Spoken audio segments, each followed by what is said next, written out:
बिस्मिल्लाहिर्रहमानिर्रहीम अस्सलाम वालेकुम। 10th physics chapter number 12 lecture number 22। आगे नेक्स्ट 3 न्यूमेरिकल करते हैं, 4, 5 और 6 एक्सरसाइज में से। तो अब तो काफ़ी हद तक बेस बन गई होगी अब आपकी कि न्यूमेरिकल को किस तरह सोल्व करना है। तो 12.4 है, find the focal length of a mirror. हमने क्या निकालना है? फोकल लेंथ निकालनी है हमने इसकी, मिरर की। डेट फॉर्म एन इमेज, जो कि क्या बना रहा है? इमेज बना रहा है 5.66 सेंटीमीटर बिहाइंड द मिरर। अब देखिए यहाँ पे बिहाइंड का लफज आ गया। क्या लफज आ गया है? जब बिहाइंड के मिरर के बिहाइंड बन रहा है, तो जब मिरर के बिहाइंड बिहाइंड बनेगा तो उसका क्यू भी नेगेटिव होगा और एफ भी नेगेटिव होगा। तो इसका मतलब ये है कि वो कन्फर्म तो है काफ़ी हद तक कि वो कन्वेक्स मिरर ही होगा। तो कौन सा मिरर होगा? कन्वेक्स, क्यों? कन्वेक्स के अंदर ही फोकल लेंथ और क्यू नेगेटिव होता है। यहाँ समझ आ गई बात की। तो क्यू हमारे पास क्या है?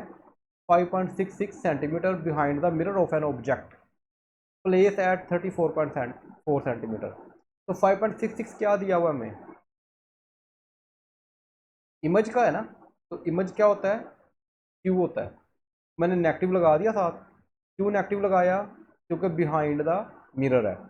और पी तो होता ही पॉजिटिव है, वो 34.4 सेंटीमीटर हो जाएगा। अब हमने क्या निकालना है? एफ।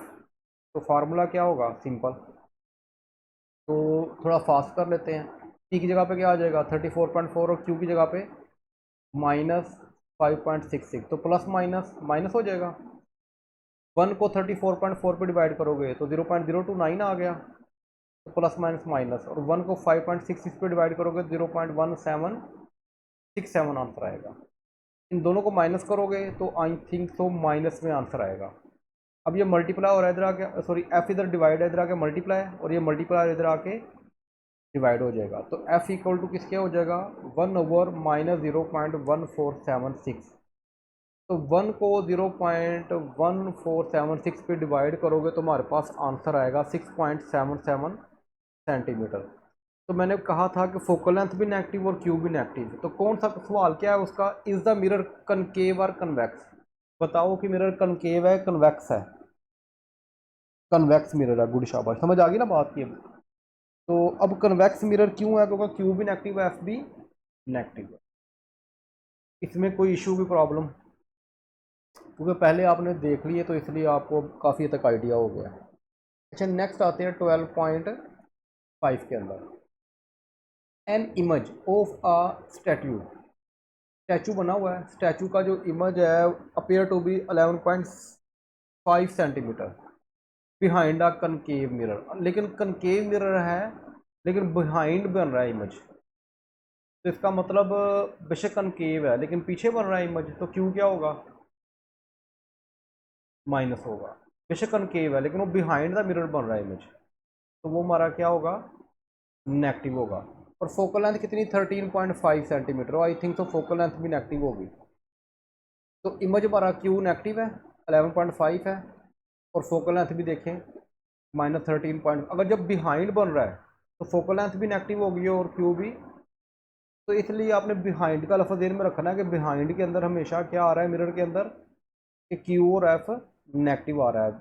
तो यहाँ पे उसने ये बस बताना था कनकेव मिरर के केस में भी अगर बिहाइंड द इमेज बन जाए तो क्यू भी नेगेटिव हो जाएगा, फोकल लेंथ भी नेगेटिव हो जाएगी। Find the distance from the statue to the mirror. Statue का मतलब ऑब्जेक्ट। ऑब्जेक्ट का मिरर से हमने क्या निकालना है? डिस्टेंस निकालना है। तो क्या निकालना है असल में? पी। असल में देखो ये तीन चीज़ों का पता होना ज़रूरी है, और उसमें मेन चीज़ है नेगेटिव, पॉजिटिव कब लगेगा। तो इन चीज़ों का पता है तो बाकी तो आगे सिंपल फार्मूला ही है, वो तुम्हें पता है। 1/f=1/p+1/q, कीमतें पुट करो। ठीक है।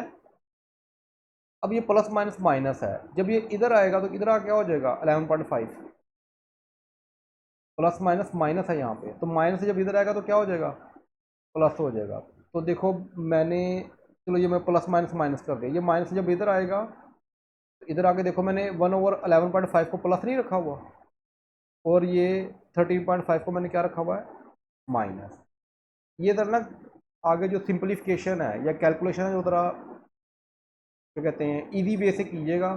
ये प्लस माइनस की गलती नहीं करनी, अगर प्लस माइनस की गलती की सारा क्वेश्चन ही गलत हो जाना आगे। बाकी कैलकुलेटर से काम है। 1 को 11.5 पे डिवाइड करो, 0.8695 माइनस 1 को 13.5 पे डिवाइड करो, 0.74। इन दोनों को आपस में माइनस करो। अच्छा ये ऊपर गलत है, लगता है मैंने ऊपर से ख़त्म नहीं किया, तो गलत है।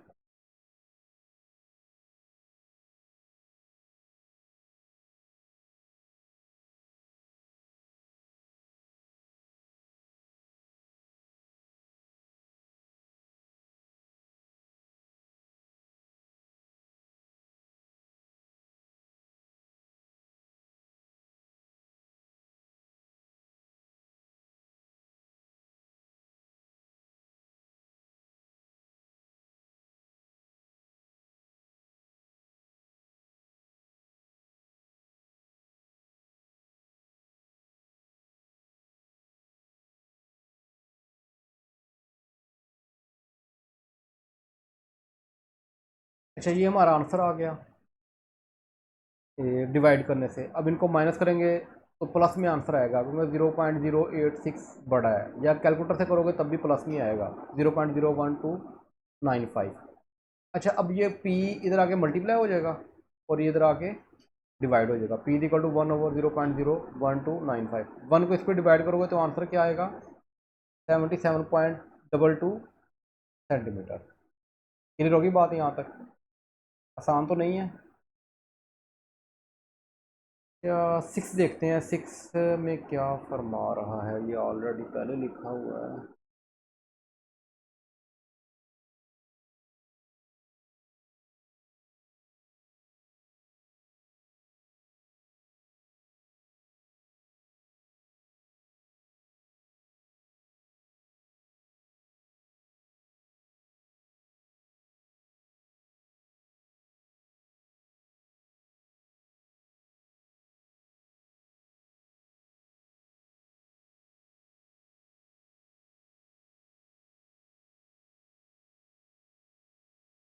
सिक्स न्यूमेरिकल ज़रा लेंथ ही है, ज़रा देखते हैं। An image is produce, image बन रहा है बाय अ कनकेव मिरर। कनकेव मिरर कह दिया तो फोकल लेंथ क्या होगी, पॉजिटिव है।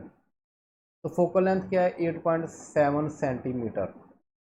कनकेव मिरर का है ना उसने, तो कनकेव अगर बिहाइंड द इमेज नहीं बन रहा तो फोकल लेंथ पॉजिटिव है, अगर बिहाइंड द इमेज बन रहा है तो फोकल लेंथ नेगेटिव होनी चाहिए। लिहाजा उसने ऐसी कोई बात नहीं की बिहाइंड के इमेज की, तो लिहाजा फोकल लेंथ यहाँ पे क्या है, अंडरस्टूड है कि वो पॉजिटिव है।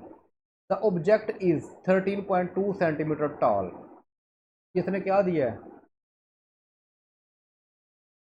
हाइट ऑफ ऑब्जेक्ट दी हुई।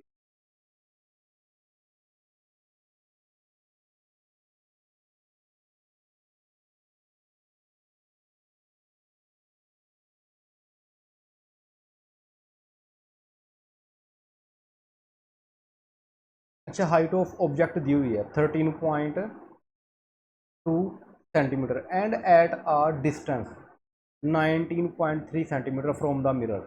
और एक ये क्या दिया हुआ है, 19.3। गुड शाबाश, ये क्या दिया हुआ, हमें पी दिया हुआ। अब देखो ना सारी बातें खुद ब खुद समझ आ रही हैं, आइडिया खुद ब खुद ही बन रहा है हमारा।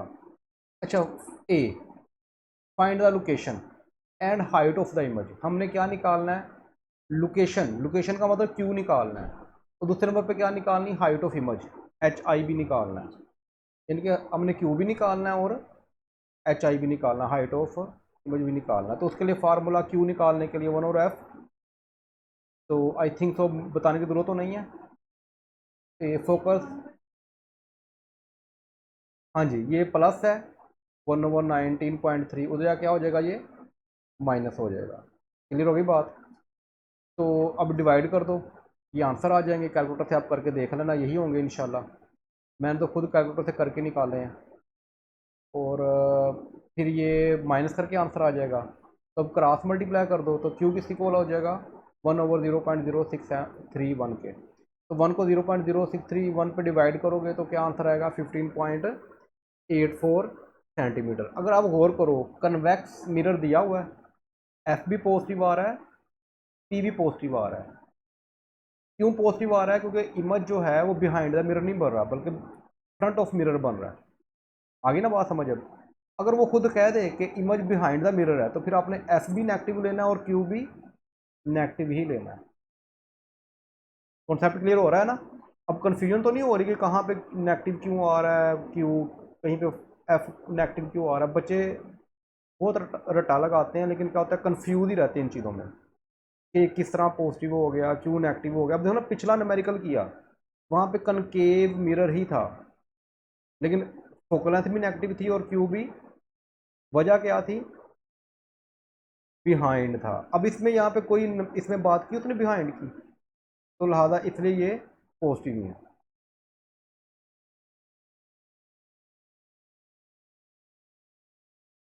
क्यू का पॉजिटिव में है आंसर हमारा। ठीक है। अच्छा नेक्स्ट देखो ज़रा। नेक्स्ट मैंने निकालना है, उसकी लोकेशन आ गई, क्यू आ गया। अब हमने निकालना height of image. Height of image निकालने के लिए हम फार्मूला लगाएगा मैग्नीफिकेशन वाला, H I over H O, Q over P. कीमतें बस वैल्यूज पुट कर दो। एच आई कितना है वो निकालना है, बाकी एच ओ 13.2 है, क्यू हमारा 15.84 है जो निकाला अभी हमने, और पी हमारा 19.3 है। तो ये 13.2 डिवाइड हो रहा हो तो क्या हो जाएगा, मल्टीप्लाई। इसको बस कैलकुलेटर से सोल्व कर दो, ऊपर वालों को मल्टीप्लाई करो, 19.3 पे डिवाइड कर दो, 10.8 सेंटीमीटर क्या आ जाएगा, हाइट ऑफ इमेज आ जाएगा। अच्छा बी देखते हैं, बी में क्या कहता है, find the height of the image. Image की हमने क्या निकालनी है, हाइट निकालनी है। वो तो हम ऑलरेडी निकाल चुके हैं, तो वो क्यों पूछ रहा है, तो दोबारा देखते हैं इसको। Find the height of image produce by the mirror. अब उसने नहीं, इसका बी पार्ट है।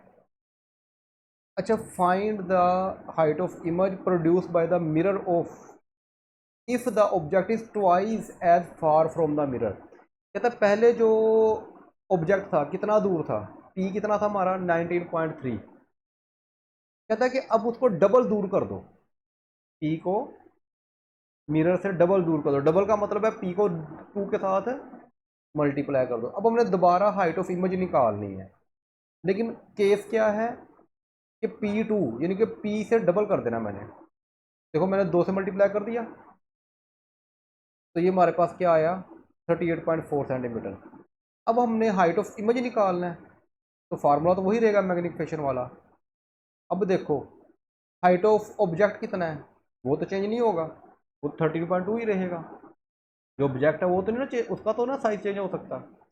और जो क्यू है वो भी उतना ही रहेगा 15.84, लेकिन जो टी है वो हमारा अब क्या होगा, 38.6 होगा। अब ये उधर जाके क्या हो जाएगा, मल्टीप्लाई हो जाएगा 13.2।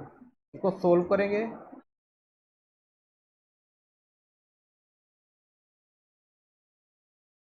हाँ जी बिल्कुल, ये डबल किया ना हमने, 19.3 को 2 से मल्टीप्लाई तभी 38.6 निकला। तो इसको सोल्व करेंगे तो 5.42 सेंटीमीटर हमारा क्या आ जाएगा, आंसर आ जाएगा। यहाँ तक कोई कन्फ्यूजन, कोई प्रॉब्लम, कोई आसान लगा हो कोई बात, कोई आसानी लगी? ठीक है, इसको देख लेना, पढ़ लेना, कोई बात रहेगी तो पूछ लेना, और बाकी दुआओं में याद रखना।